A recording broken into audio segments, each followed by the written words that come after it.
ओम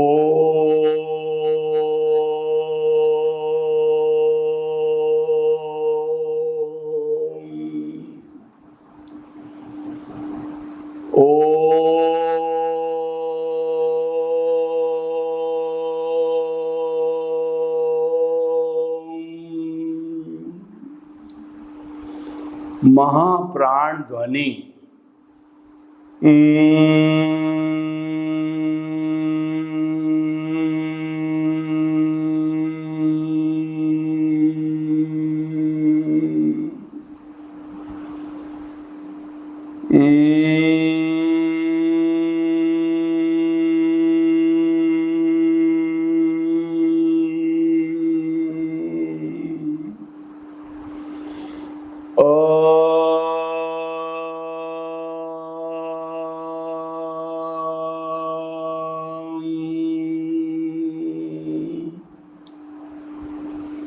भाइयों और बहनों, मातृशक्ति को नमन। आज का हमारा अति उत्तम विषय रिलेटिव एवं रियल पुरुषार्थ। आज दुनिया में पुरुषार्थ का डंका बज रहा है। पूरे विश्व के अंदर ये चर्चा चल रही है, व्यक्ति को पुरुषार्थी होना चाहिए। पुरुषार्थ करने वाला व्यक्ति ही दुनिया का नंबर 1 बन सकता है। पुरुषार्थ के बिना हमारे जीवन में कोई सफलता नहीं है, और जब तक पुरुषार्थ नहीं किया जाए व्यक्ति को संतोष नहीं होता है।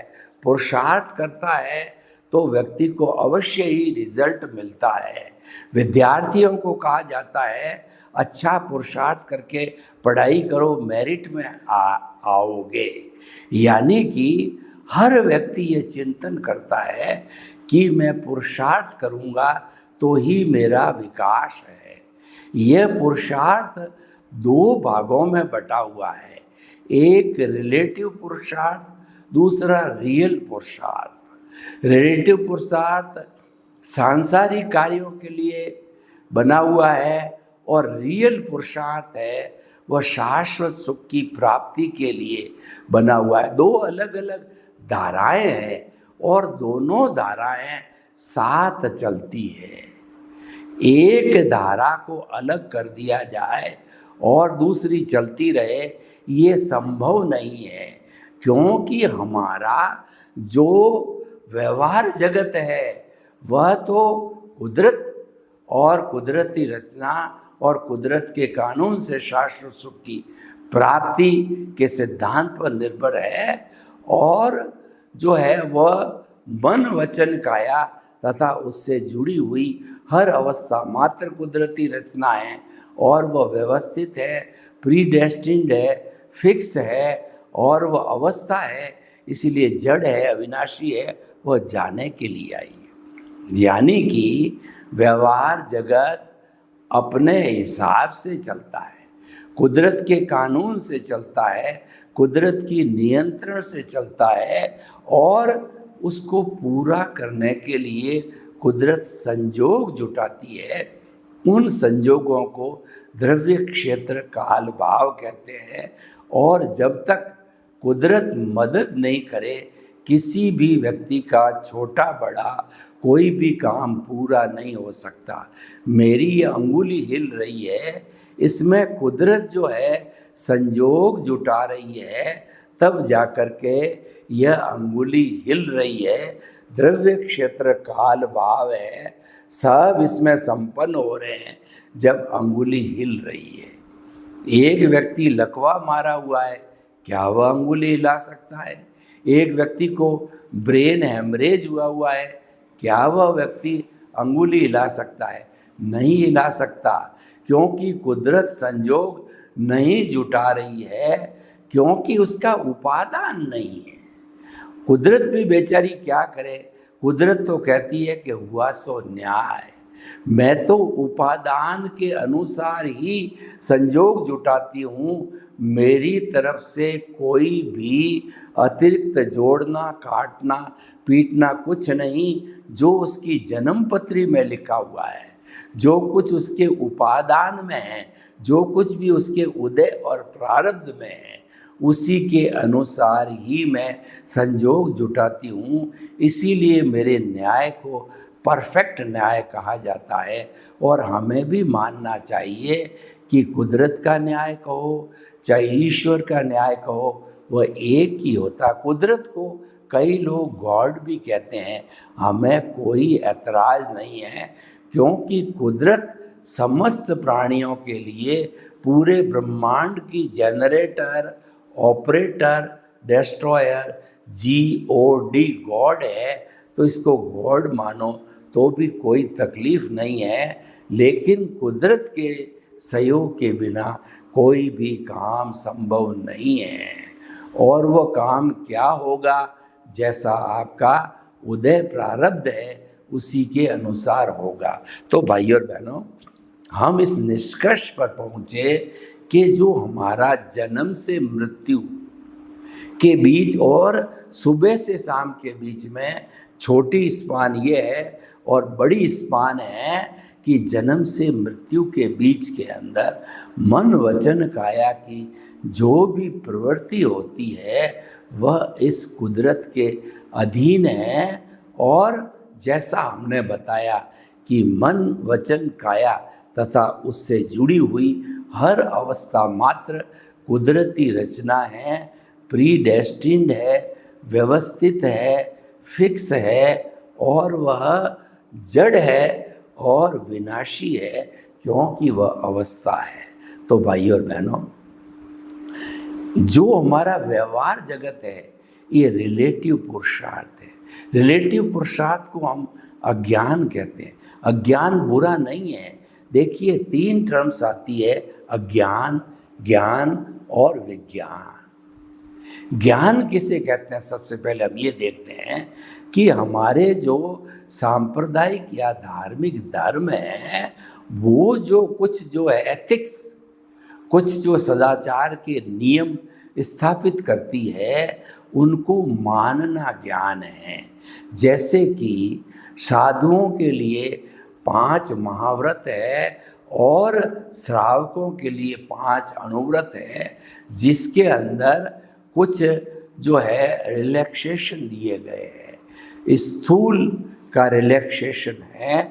तो महाव्रत का अर्थ हो गया पहला अहिंसा, हिंसा न करना ये ज्ञान है, हिंसा करना ये अज्ञान है, सत्य बोलना ये ज्ञान है, झूठ बोलना ये अज्ञान है, चोरी नहीं करना ये ज्ञान है, चोरी करना ये अज्ञान है, ब्रह्मचर्य व्रत पालन करना ये ज्ञान है, अब्रह्मचारी रहना ये अज्ञान है, परिग्रही बनना ये अज्ञान है और अपरिग्रही बनना ये ज्ञान है।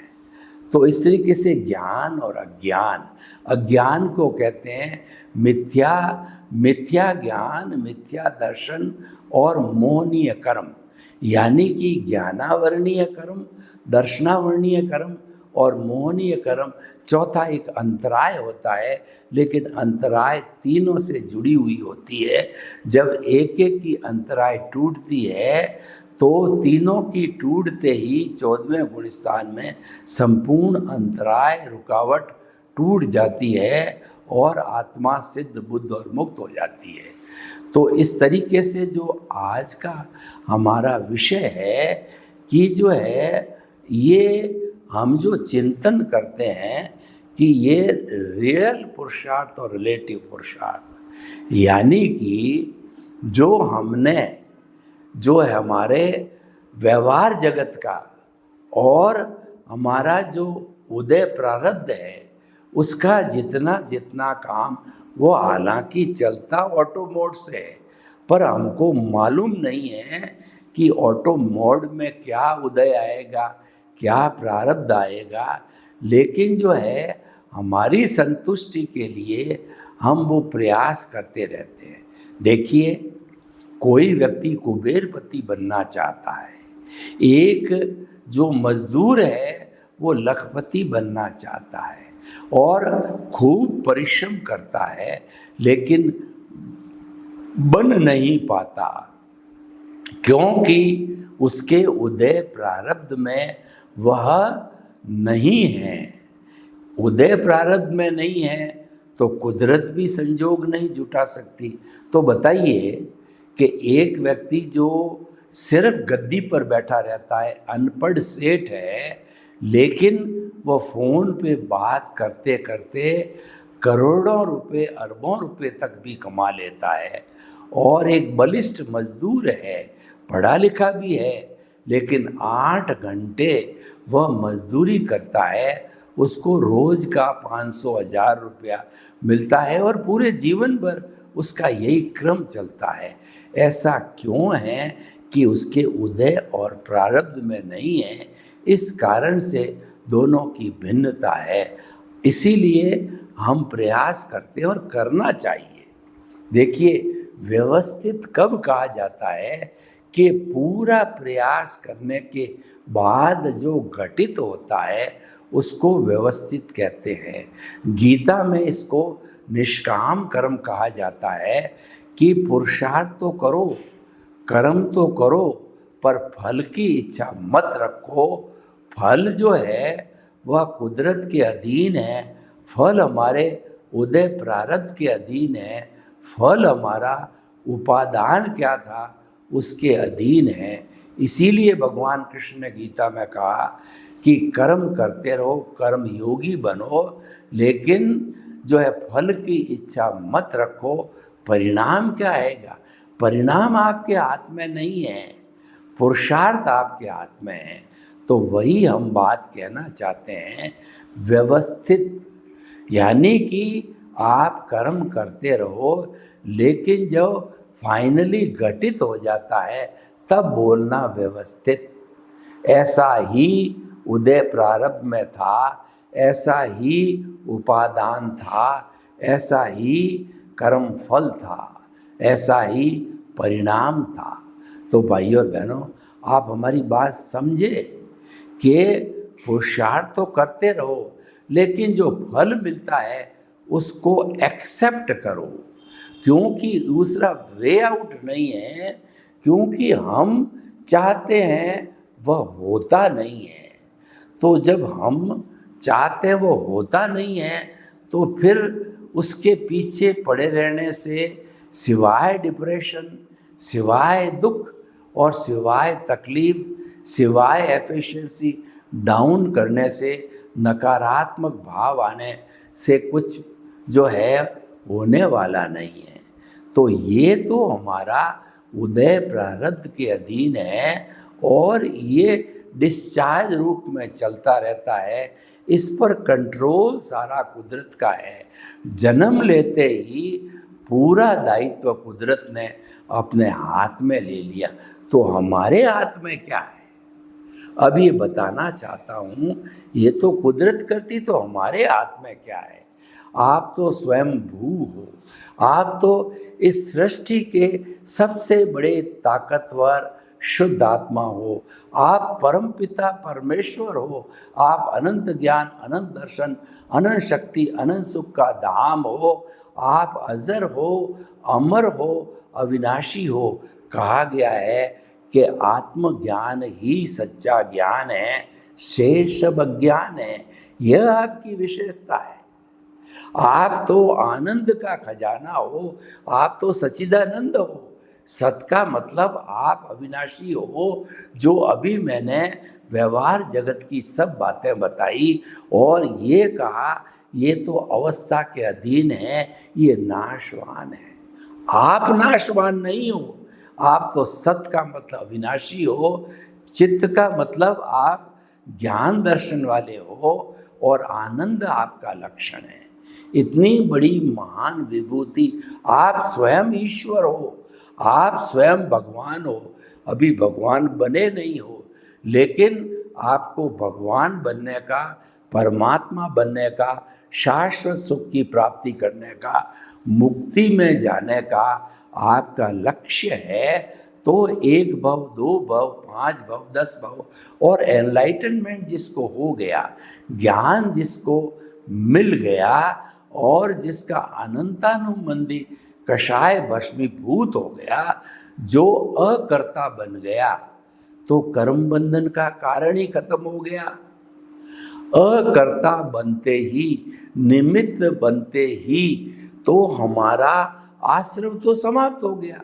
आश्रम का मतलब कर्मों के आने का द्वार। क्या आपको पता है हमारी आत्मा के भीतर जो है 12,345 इंच का आश्रम, यानी कि कर्मों का गंदा पानी, अच्छा पानी जो हमारे कर्म है वो आने का द्वार है। तो इतना बड़ा पाइप से कर्म आ रहे हैं तो फिर आप कैसे काटोगे इतना? आप तो जन्म जन्मांतर में घूमते रहोगे।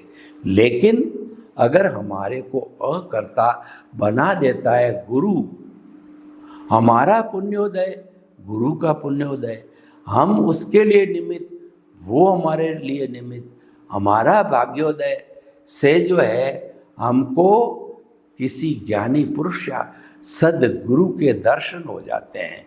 इसीलिए कहा है कि गुरु बिना ज्ञान नहीं। इसीलिए कहा गया है कि गुरु गोविंद दाऊ खड़े और काके लागू पाए, बलिहारी गुरु आपनी और गोविंद दियो बताए।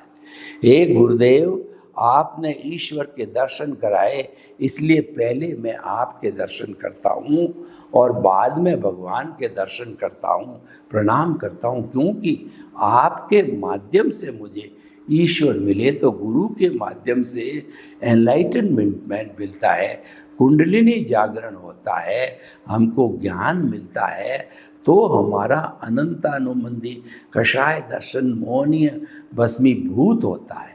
कैसे होता है? मैं आपको एक उदाहरण बताऊं कि ये जो बड़े बड़े नाग होते हैं, ये जो पुंगी बजाने वाला मदारी होता है, वो बड़ी मधुर ध्वनि से पुंगी बजाता है, तो बड़े बड़े नाग उस पुंगी पर नाचते हैं और वो मदारी इतना बड़ा सर्जन एक्सपर्ट होता है, क्योंकि वो जो ही नाचने में मुग्ध होता है तो उसके कंठ के अंदर, जैसे कि जो निमोली होती है उसके अंदर गुठली होती है, जैसे कि आम होता है उसमें गुठली होती है, जैसे कि जामुन होता है उसमें गुठली होती है, तो उसको यूं ही दबाता है तो वह जहर रूपी गुठली बाहर आकर के गिर जाती है और वह जो नाग एक साधारण नाग बन जाता है। फिर उसको पिटारे में बंद करता है,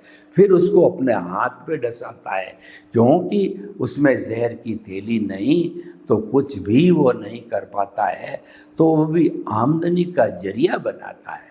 तो भाई और बहनों, हम आपको बताना चाहते हैं कि इसी तरीके से हमारा गुरु अपने अतिशय से अनंतानुबंधी कषाय की जहर की थैली को भस्मीभूत करके और हमको जो है अकर्ता बना देता है।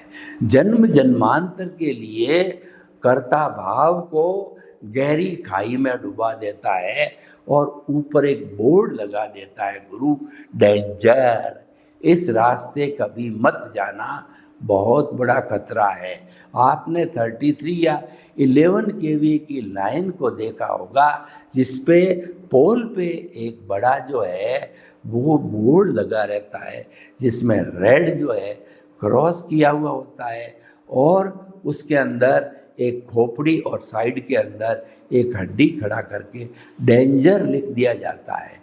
इसका अर्थ ये है, अगर इस लाइन को आपने टच किया तो भस्मीभूत हो जाओगे, तुम्हारा शव भी पहचान में नहीं आएगा। आपने कर्ता भाव को अपना लिया तो समझ लीजिए जन्म जन्मांतर में आप इसी तरीके से घूमते रहोगे, आपको शाश्वत सुख कभी नहीं मिलेगा।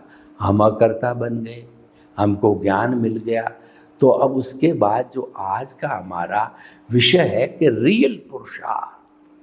अब हम रियल पुरुषार्थ की तरफ आते हैं। रियल पुरुषार्थ है आर्ट ऑफ द विजन, दृष्टि विज्ञान, और ये हमारी आत्मा है। इस पर दुनिया की कोई ताकत का कानून नहीं चलता, कुदरत का कानून नहीं चलता, यह तो स्वयं भू है।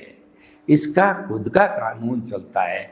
आत्मा के लिए कहा गया कि चाह गई चिंता मिटी और मनुआ बेपरवाह, जिनको कुछ नहीं चाहिए सो ही शहंशाह। आत्मा तो शहंशाह है, इसको कुछ नहीं चाहिए, इसकी भीख और भय मिट गए हैं। तो भाई और बहनों, हम आपको बताना चाहते हैं कि इसकी जो हम इसके साथ रहते हैं, इसके पाले में रहते हैं, और आर्ट ऑफ द विजन के अंदर सबसे बड़ा कार्य होता है कि हमारा जो प्रभु है उसको शुद्ध भावों से नमस्कार करके, और हमारे केंद्र यानी यहाँ पर जो कोई भी हमारी जो टिकी लगाते हैं स्थान है, वहाँ पर शुद्ध भावों के साथ में प्राण प्रतिष्ठा करके प्रभु को विराजमान कर दिया, हमारा काम हो गया। प्रभु विराजे है, कोई गलत काम नहीं होगा, क्योंकि ज्ञान लेने के बाद में हमारी आत्मा की भाव सत्ता, जिसको प्रज्ञा कहते हैं, वो प्रज्ञा बाहर आती है और हमारे जीवन को वो मॉनिटर करती है। तो केंद्र में प्रज्ञा आ गई और हमारा जो परिधि है उसके अंदर अज्ञा है।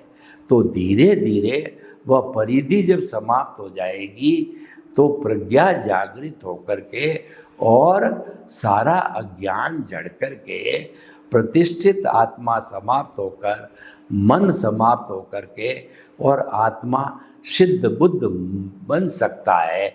ये रिलेटिव पुरुषार्थ है। और जिस व्यक्ति को ज्ञान मिले, यानी सम्यक दर्शन मिले, एनलाइटनमेंट मिले, और जिसको जो है कुंडलिनी जागरण हो, तो ऐसी स्थिति के बाद के अंदर जो हमारा सम्यक ज्ञान, सम्यक दर्शन की संजोगों के अंदर एप्लीकेशन होती रहेगी। देखिए, हमारा जन्म जन्मांतर का जितना उदय प्रारब्ध है वह कॉजल बॉडी में निहित होता है और वह डिस्चार्ज होता रहता है। उस डिस्चार्ज होता है, उसमें संजोगों की भूमिका होती है। तो उन संजोगों के अंदर अगर हम सम्यक ज्ञान दर्शन की एप्लीकेशन करते हैं तो हमारा अज्ञान रूपी मिथ्या ज्ञान, मिथ्या दर्शन और मोहनीय कर्म इरेज होते जाते हैं। हमारे जीवन का लक्ष्य है, सबसे पहला लक्ष्य तो है केंद्र के अंदर आत्मा को अवस्थित करो।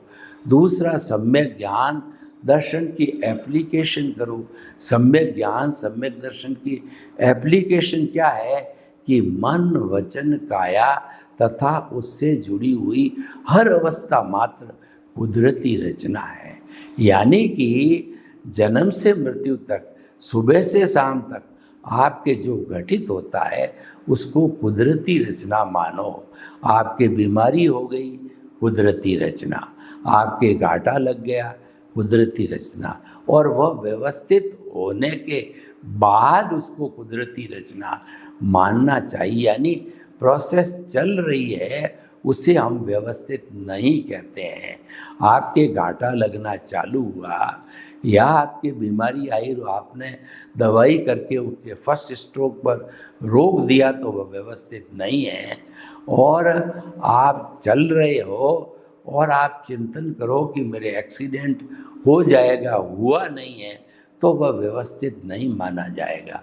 व्यवस्थित का अर्थ होता है कोई भी इंसिडेंस अच्छी बुरी है उसकी अकरेंस हो जानी चाहिए, वो घटित हो गई तब हम व्यवस्थित कहते हैं। यानी ऐसा ही उदय प्रारब्ध था, उसके अनुरूप ये व्यवस्थित मिला है, उसके पहले नहीं कहा जाता है। तो उसी तरीके से हमारा जो रियल पुरुषार्थ है वह कुदरती रचना देखते रहना है। उसको व्यवस्थित तब कहना है जबकि वो काम संपन्न हो जाए। तो कुदरती रचना देखते रहो, देखते रहो, देखते रहो, बस जीवन भर एक ही काम करना है और केंद्र में प्रभु विराजमान है। आप कुदरती रचना देख रहे हो तो ये रियल पुरुषार्थ कर रहे हो। और कुदरती रचना देखने के बहुत से लाभ है। सबसे बड़ा लाभ ये है कि आपका सम्यक ज्ञान, सम्यक दर्शन की एप्लीकेशन हो रही है, और सम्यक ज्ञान, सम्यक दर्शन जो है वह डेवलप हो रहा है, और मिथ्या ज्ञान, मिथ्या दर्शन इरेज हो रहा है। प्रोपोर्शनेटली मिथ्या ज्ञान, मिथ्या दर्शन ये जो इरेज होकर के धीरे धीरे कम हो रहा है। तो सम्यक जो हमारी कुदरती रचना देखने से हमारा अज्ञान रूपी कर्म शरीर है ये घिसता जाता है, उतनी उतनी हमारी आत्मा की प्योरिटी बढ़ती जाती है। और कुदरती रचना देखते देखते जब हम 100% जो हमारा ये सम्यक ज्ञान, सम्यक दर्शन की एप्लीकेशन करते रहेंगे तो वो रियल पुरुषार्थ है। सर्वे भवन्तु सुखिनः, सर्वे सन्तु निरामया। लोक के जीवों को सुख मिले, शांति मिले, आनंद मिले, प्रेम मिले, सौहार्द मिले, और हम सभी रियल पुरुषार्थ करते रहें। रिलेटिव पुरुषार्थ में हम ध्यान रखें। आपके प्रति मंगल। ओम शांति।